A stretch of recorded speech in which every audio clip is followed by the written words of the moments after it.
iPhone X-in anonsundan düz bir il sonra Apple artıq onun davamını hazırlamışdı və səhnədə tək yox, 3 smartfon göstərdi.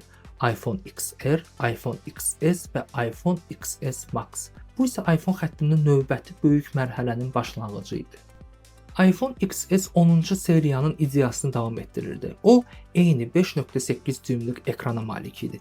Yeniliklər isə əsasən Apple A12 prosessoru və 4 GB operativ yaddaşı idi.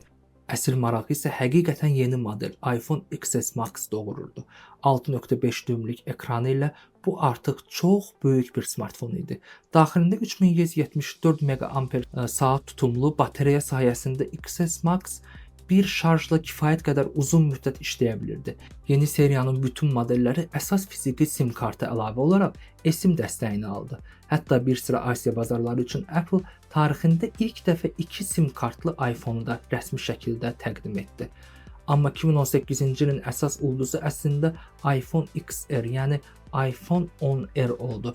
Bu smartfonun sadələşdirilmiş versiyası idi. OLED əvəzinə LCD ekran, daha qalın çərçivələr və cəmi bir kamera.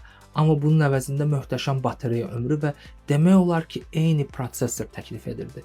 Bəli, ölçü baxımından biraz daha iri idi və ekranı da baza XS-dən böyük, 6.1 düym idi. Amma bununla yanaşı daha uzun işlərdi. O dövr üçün həqiqətən əla avtonomluğa sahib idi və ən vacibi daha ucuz idi. Buna baxmayaraq yeni iPhone-ların əsas funksiyalarının hamısı onda var idi. Face ID, rahat jestlərlə idarə etmə, stereo dinamiklər, simsiz şarj dəstəyi, bəlkə də dizayn baxımından wow effekti yaratmırdı, amma istifadəçilərin gözlədiyi hər şeyi verirdi. Məhz buna görə də iPhone XR əsl hitə çevrildi və nəticədə bütün satışların təxminən 1/3-i məhz bu modelin payına düşdü.